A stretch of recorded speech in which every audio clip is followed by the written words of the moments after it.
बिस्मिल्लाहिर्रहमानिर्रहीम। अस्सलाम वालेकुम। मैं हूं मोहम्मद यासिन शाकिर एडवोकेट और आप देख रहे हैं मेरा यूट्यूब चैनल नई सोच नई मंजिल।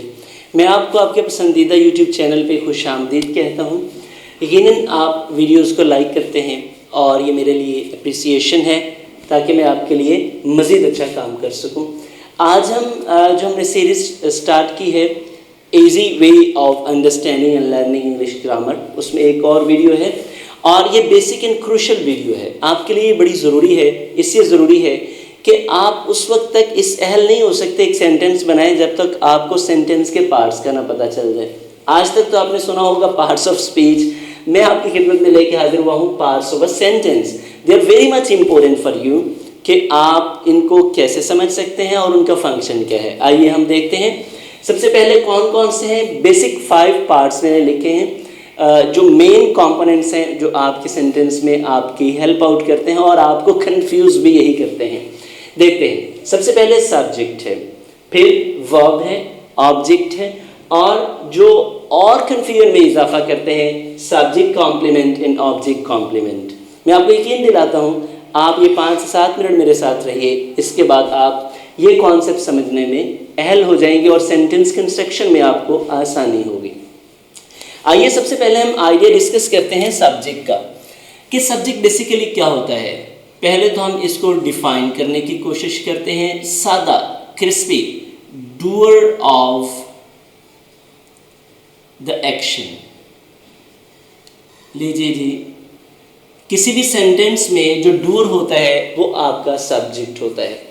अब सब्जेक्ट सिंपल भी हो सकता है, इसे आप कहते हैं वन वर्ड सब्जेक्ट। अगर वन वर्ड है तो हम कहेंगे ये सिंपल है। अगर एक से ज़्यादा हो तो ये सिंपल भी हो सकता है और ये कंपाउंड भी हो सकता है। सिंपल कब होगा? जब एक वर्ड होगा, आई मीन वन वर्ड, और compound more than one word.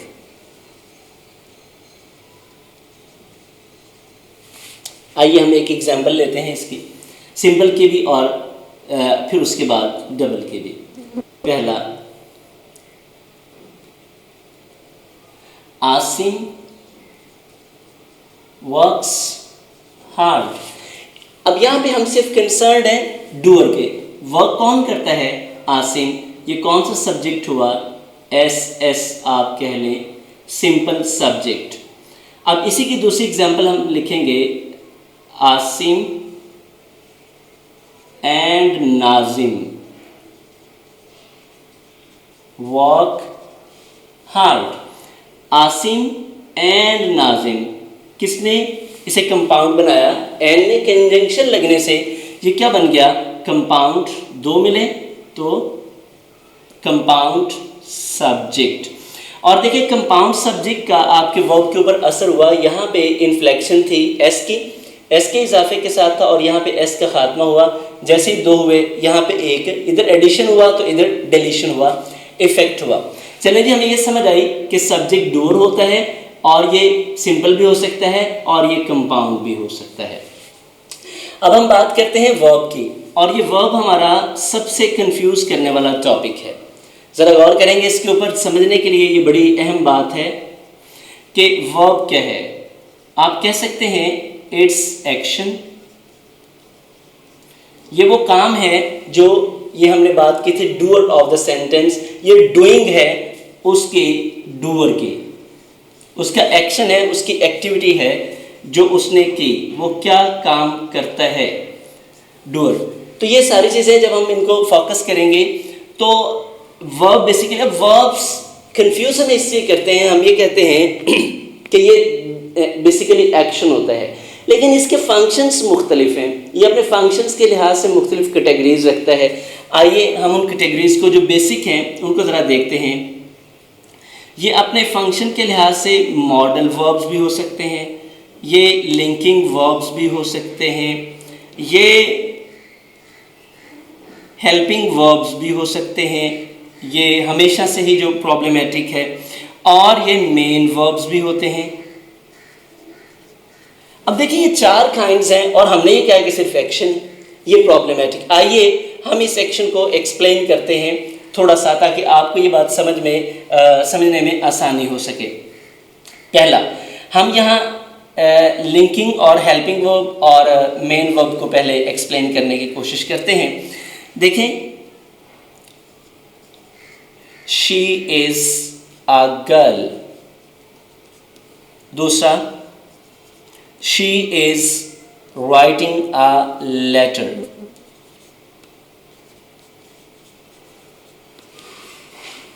आपके सामने मैंने दो सेंटेंस लिखे हैं और दोनों में इज भी मौजूद है और इज मौजूद है। अब देखते हम ये हैं कि इसमें क्या क्या फंक्शन है। स्पेल भी सेम है, प्रोनाउंसिएशन भी सेम है। शी इज अ गर्ल, इसके बाद कोई वर्ब है? नहीं है।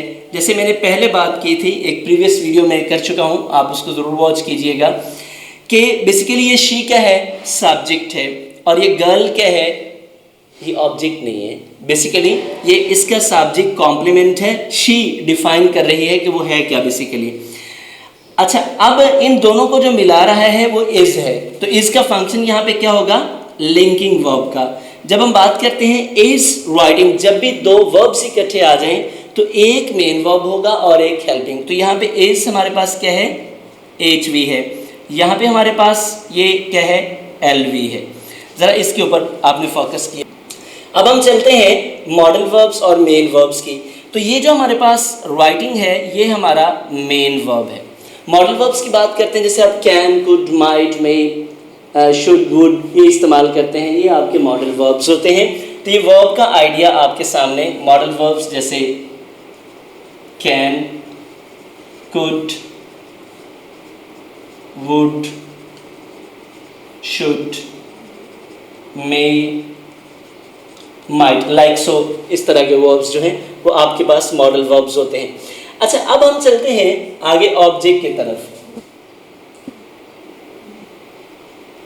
ऑब्जेक्ट यकीनन सब्जेक्ट डूअर होता है, तो object receiver of the action होता है। वो एक्शन जो एक डूअर करता है, डूअर के एक्शन को जो रिसीव करता है वो क्या कहलाता है? ऑब्जेक्ट कहलाता है। अब आपने ज़रा फोकस करना है इसके ऊपर कि ऑब्जेक्ट कितनी तरह के होते हैं, कौन कौन रिसीव करता है। लें जी, ये एक एग्जाम्पल लिखते हैं, जैसे she writes a book. She writes a book. She यकीनन हमें पता है सब्जेक्ट है, और ये हमें पता हो गया, हमने पीछे देख लिया, मेन वर्ब है। और किसके ऊपर काम हो रहा है? ये हमारे पास आ गया ऑब्जेक्ट।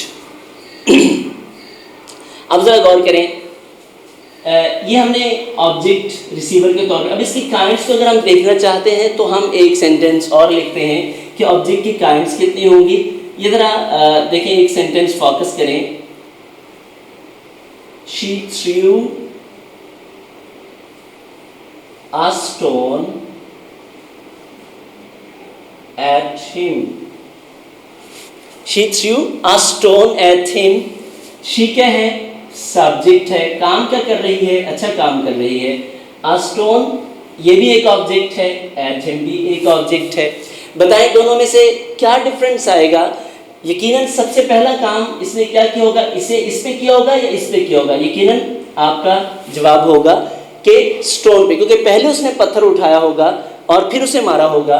तो स्टोन जो जिससे पहले काम हुआ वो हमारा है डायरेक्ट ऑब्जेक्ट, इस सब्जेक्ट का डायरेक्ट ऑब्जेक्ट। और जब हम बात करेंगे कि जिसको मारा वो बाद में आया, वो जो बाद में आया उसका क्या हुआ? Name indirect object. अब इसका मतलब ये नहीं है कि ये प्लेस में बाद में आया है और ये प्लेस में पहले आया तो ये डायरेक्ट हो गया और ये इनडायरेक्ट, ऐसा नहीं है। बल्कि पहले किसने एक्शन रिसीव किया? डूअर का। जिसने पहले रिसीव किया वो डायरेक्ट है और जिसने बाद में किया वो इनडायरेक्ट ऑब्जेक्ट है।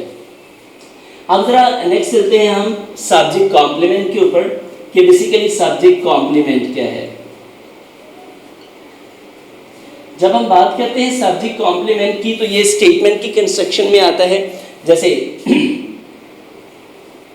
आई am handsome, I am handsome, तो I here is a subject, am उसी तरह जैसे हमने पीछे लिंकिंग वर्ब की बात की थी, ये आपका लिंकिंग वर्ब, और हैंडसम ये एडजेक्टिव है बेसिकली, और एडजेक्टिव किसके तौर पे इस्तेमाल हो रहा है, ये देखिए हैंडसम किसको क्वालिफाई कर रहा है, सब्जेक्ट को, इसकी क्वालिटी है, इसको कॉम्प्लीमेंट कर रहा है, मुकम्मल कर रहा है, तो that's why it's a subject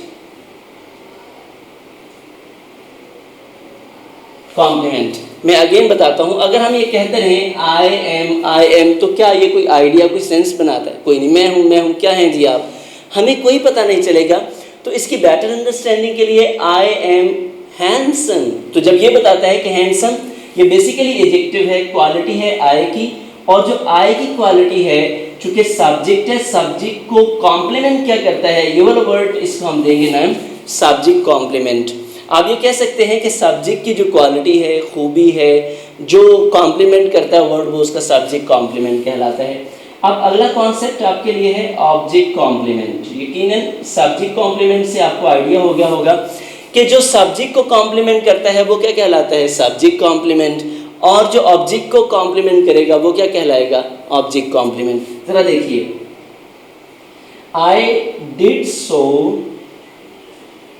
to make her happy. जरा गौर करें, I did so to make her happy.